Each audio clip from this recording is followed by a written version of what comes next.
ফিবোনাকির এখানে আহ, প্রথম স্টেপটা হচ্ছে যে টোটাল নাম্বার।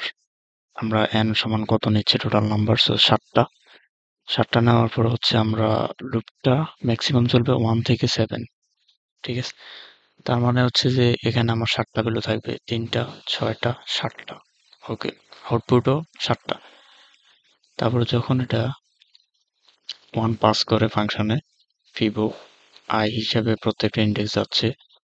1 যাওয়ার পরে হচ্ছে ফিবো কি করছে, এই ফাংশনটা ইন্টিজার আকারে, মানে ইন্টিজার ডাটা টাইপসে, মানে যে ভ্যালুগুলো যাচ্ছে সবগুলো তো ইন্টিজারে, সো ইন্টিজারে রিসিভ করতেছে। আর কন্ডিশনে ছিল যে আমাদের ফিবোর প্রথম এবং সেকেন্ড 0 এবং 1 দিয়ে শুরু হয়, এবং যদি এম এর ভ্যালু, এখানে এম, ঠিক আছে, এম যদি 1 হয়, যখন আইটারেটর এখান থেকে 1 পাস করবে, 1 যদি হয় তাহলে 1টা প্রিন্ট করবে, যদি 2 হয় তাহলে হচ্ছে যে 2 প্রিন্ট করবে।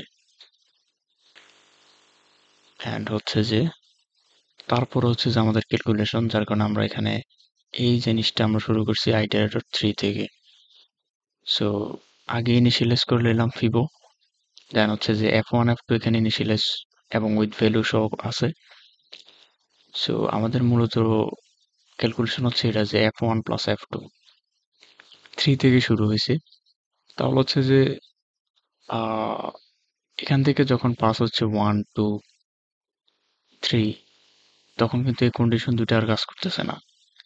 3 তে এটাতে চলে আসবে, আসার পরে F1 এ আমার আছে হচ্ছে কত, বর্তমানে আছে ও, তারপরে হচ্ছে যে এখানে F1, F1 হচ্ছে আমাদের F2। সো F2 হচ্ছে আমার কত, এখানে 1 ছিল। সো এখানে এটা F1 হয়ে গেছে। আর F2 হচ্ছে যে আমাদের পরবর্তী যে রেজাল্টটা ফিবো, সো এটা হচ্ছে যে F2। সো দেন এইভাবে প্রসেস চলতে থাকবে। সো সেকেন্ড প্রসেসে কি হচ্ছে যে, মানে 3 এর পরে যখন 4 হয়, 4 হওয়ার পরে এখানে ভ্যালুগুলো চেঞ্জ হচ্ছে, F1 হয়ে গেলেও 1, F2 হয়ে গেল এগেন 1, আমরা রেজাল্ট পাইছি। সো দেন এটা উপরে আসার পরে এখানে আবার যোগ হয় ভ্যালু, কিন্তু ওই থ্রি এর সময় কিন্তু এটা এখানে ইনক্রিমেন্ট হয়ে গেছে অলরেডি। দেন এখানে 4 আইটারেটরের সময় ডাইরেক্ট এখানে যোগ করে ফেলছে, তারপরে আবার এখানে ইনক্রিমেন্ট হয়েছে। হ্যাঁ, তাহলে এই বিষয়টা হচ্ছে যে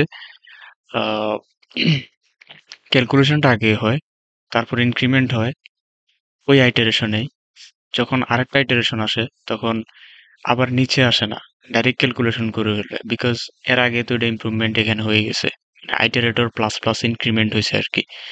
সেইভাবে হচ্ছে যে তারপরে F2 এর মধ্যে যেহেতু আমরা ফিবোটা রাখতেছি, আহ আলটিমেটলি ফিবো আমরা চাইলে এখান থেকে F2 কে প্রিন্ট করলে হয়ে যায় আর কি, ফিনিশ। আরেকটা প্রবলেম আছে, সেটা হচ্ছে যে রিকারশন ইউজ করে। রিকারশনের মাধ্যমে হচ্ছে যে 0 থেকে শুরু, এবং আমার হচ্ছে যে 0 থেকে যতটুকু কন্ডিশন ফুলফিল করা লাগে, এখন আমার এখানে 7 আছে, 7 পর্যন্ত চলবে, ঠিক আছে। আর এখানে হচ্ছে যে নট ইকুয়াল, বিকজ তাহলে 8টা ভ্যালু প্রিন্ট করে ফেলবে আর কি। সো 0 যখন ও সেন্ড করে, 0 সেন্ড করলে এখানে আসে n is equal to 0, so direct say n return করে দেয়। যদি n এর ভ্যালু 1 হয় আবারও রিটার্ন করে দেয়। সো আমার ফার্স্ট কন্ডিশন হচ্ছে এটাই যে ফিবোর হচ্ছে যে 0 এবং 1 প্রিন্ট করতে হবে। ওকে, সো দেন হচ্ছে যে ইলস পার্টে আসে, যখন এই কন্ডিশন আর কাজ না করে, তখন ফিবো ফিবো হচ্ছে যে আমার এখানে যে ফিবোটা আছে, এই ফাংশনকে হচ্ছে যে ও কল করতেছে, করার পরে হচ্ছে যে আমার ফিবো 0 1 কিন্তু চলে গেছে এখন। সো ফিবো 2 মাইনাস 1 মানে এখানে 1, আর এখানে 2 মাইনাস 2 মানে 0। 1 এবং 0 যোগফল হচ্ছে যে, ওকে, সো প্রথমত হচ্ছে 0 1, ওকে, 1 এবং 0 মানে 1 এ, তার কারণে ফিবো আমাদের 1 আসছে। এগেন যদি আমরা 2 নাম্বারটা দেই, আহ, এখন হচ্ছে আইটারেটর 3।